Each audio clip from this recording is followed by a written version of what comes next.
Enzo Recto, kalaban ang katiwalian at kasinungalingan, kakampi sa katotohanan at kabutihan. Mayroon tayong napapansin. Ano ang napapansin natin? Mukhang gagamitin nilang depensa, hihingi sila ng ilalaban nila na mistrial ang nangyari. Ibig sabihin ng mistrial, mali. Maghihiling sila na imbestigahan uli si Duterte. Kasi, ang papalabasin nila, sa tingin ko lang ang papalabasin nila, yung investigasyon kay Duterte ay bias. Yung Office of the Prosecutor ay bias. Talaga namang yung investigasyon ng Office of the Prosecutor ay one-sided. Sa halip na tingnan yung lahat, yung exonerating, yung incriminating, wala. Ang tiningnan lang daw ng Office of the Prosecutor nung si Karim Khan pa ay yung i-incriminate, magdidiin kay Duterte. Hindi tiningnan yung mga exonerating, bias. Ano ang magiging patunay nila? Yung nilabas ngayon nila Atty. Baligod at sa kanila Mike Defensor. Mukhang naka-timing yun. Ano yon? Ay di ba sinasabi nila na yung mga investigators ng ICC na pumunta sa Pilipinas ay binayaran? Binayaran umano ni Trillanes. Kaya ayon dun sa 80 na dating Marines na present nila Atty. Baligod, nag-incas daw. Mali pala yung sabi ko na from dollars na 2 million ginawang peso. Hindi. From peso, nagpalit ng pera mula sa peso, 56 million, dalawang maleta. Dalawang maleta daw, yung isang maleta 56, yung isa 56. Kaya ang kabuuan daw na yon almost 52, ano ba yon? At $2 million. O yun. At yung $2 million daw na yon ay pinalit na pera from peso to dollar, ginamit ni Trillanes para bayaran, i-bribe ang mga investigators ng ICC. Kaya yung ICC daw ay bias. Kaya dapat magkaroon daw ng investigation uli. Palayain muna si Duterte, magkaroon uli. Parang ang papalabasin ng kampo nila ng Duterte, ang nangyari sa kaso ni Duterte, bias yung investigasyon ni Karim Khan. Kasi sa halip na tingnan yung exonerating o yung magpapagaan sa kaso ni Duterte, ang tiningnan lang yung incriminating, yung mga magdidiin. Bakit? Kasi selective. Selective ang investigation kasi bayad yung mga investigator. Binayaran ng pera. $2 million daw ang binigay kay Trillanes para gamitin.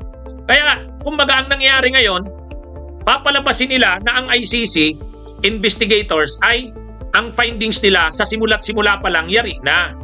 Hindi talaga sila nag-imbestiga ng maayos. Yun yung kanilang papalabasin.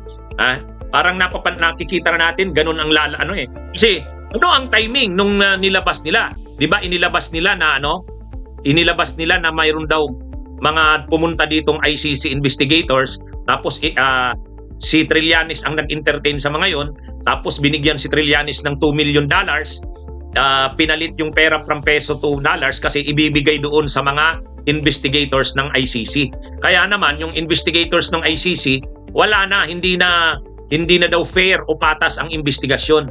Sa halip na tingnan yung hindi lang yung exonerating ay yung incriminating, walang tiningnan na exonerating. Kaya nadiin si Duterte.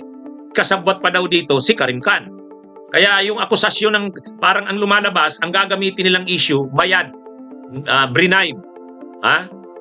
Sabi nga ni Atty. Levi Baligod na involved daw sa graft and corruption ang mga investigators ng ICC. Kaya lang, kung ganun lang naman, ang gagamitin nilang depensa, sisiraan nila ang investigators, wala yan. wala na yan. Kumbaga, pag ganyan ang argumento na parang binayaran yung mga investigators, wala. Lahat na lang nila, wala na silang maayos na depensa, wala na silang, yung mga ebidensya kasi matitibay, so ang lalabas nito, sisiraan nila yung prosecutors.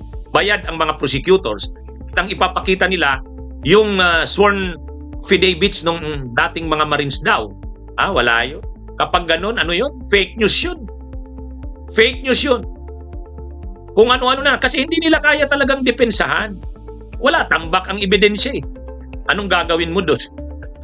Kaya, nung tiningnan ko yung mayroong lumabas, parang ang magmumove sila, Kaufman, ng mistrial. Kasi, hindi daw patas yung prosecutor. Si Karim Khan daw bias. Tapos nabayaran pa ng nila Trillanes. Mas lalong madudurog si Digong kapag ganyan yung kanilang kwento. Wala na pang fake news na. Alam nyo, ang depensa ni Kaufman lumalabas parang pang DDS na pang trolls, pang marites. Ano na yan ano na ito mga kabunyog? Sinisiraan ng ICC. Anong gagawin niya ng ICC? Ano ba to? Anong nangyayari dito? Parang hindi na nahiya si Kaufman. Ganun na yung kanyang pag-iisip. Maniniwala siya sa ganun. Kaya lang, wala na rin maisip talaga si Kaufman 150 million binabayad sa'yo. Kailangan matuwa sa'yo ang mga Duterte. Kailangan matuwa sa'yo yung mga DDS. O paano sila matutuwa? Adi, yung mga madalas sinasabi ng mga DDS, yun na din lang yung sabihin mo. Kaya nga maraming natatawa Kumuha pa ng gano'n na kamahal na lawyer si Duterte, ganun lang naman pala ang depensa. Kung ano-ano ng mga drama, kung ano-ano ng theatrics. Sabi nga ng mismo nang yung pre-trial chamber judges ang nagsabi, Attorney Kaufman, concentrate ka sa focus on the substance ng argumento mo, hindi yung mga theatrics. Kaya nga panay si Kaufman mga drama. Masyado ng desperado, wala na. Wala silang pang-counter Walang pang-counter sa Pero ang maganda naman dun sa depensa na yan ni Kaufman, tuwang-tuwa ang mga DDS kasi yun ang gusto nilang marinig. Yan, binanatan ni Kaufman si PBBM, si Marcos. Tama yan. Ayan, binanatan si Rimulya.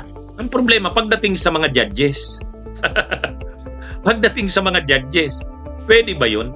Ang depensa mo, politika, sasabihin mo, politically motivated yan. Si Marcos kasi sinurinder si Duterte. Ano naman pakialam ng ICC doon? Mabuti nga sinurinder sa ICC. Kasi kung hindi yun sinurinder, hindi naman yan maa-aresto si Duterte. Di ba? Kaya ito mga kabunyog, mga kababayan. Wala. Ang unang sinabi ni Kaufman nung unang araw, dapat daw, tinira niya pa si Attorney Joel Butuyan. Dapat daw hindi rhetorics. Dapat daw hindi demagogy. Dapat daw talagang may mga ebidensya. Tinambakan siya ngayon ng mga ebidensya. Tinambakan siya ngayon ng mga ebidensya. Di ba? Halos lahat ng prosecutors. Talagang detalyado, mga video, yung pag-appear ni Duterte sa Quadcom, lahat 'yun. Alam nyo, ang pinaka-ebidensya laban kay Duterte, yung mga sinabi niya mismo. Ang pinaka-ebidensya laban kay Duterte, siya mismo. Kaya lang, ang maganda naman kay Kaufman, tuwang-tuwa ang mga DDS. Kasi yun ang gusto nilang depensa ni Kaufman. Kaya lang, pagdating sa judges, wala yun. Wala yun. Ang dapat na gawin ni Kaufman, sagutin yung tambak na ebidensya ng prosecution. Pag hindi na niya ginawa yan mamaya, wala na. Tuloy na ang trial. Kasi hindi mo naman pala masasagot yung mga kasi dapat ipakita mo na hindi na dapat mag-proceed ang trial. Ang problema, walang pansagot si Kaufman Good job. Kahit sila Panelo, kumbinsido kay Kaufman. Lahat ng DDS, kumbinsido kay Kaufman. Ang galing ni Kaufman. Ang tanong, sa pre-trial chamber, dun sa judges, wala yun. Yung ganyang depensa ni Kaufman, wala yan. Bunyog, halikan na kasama ka. Bunyog, kapag buklod ay may pag-asa. Luzon, Visayas, Mindanao, isa ang pananaw. Sa bagong Pilipinas ang bunyog isisigaw.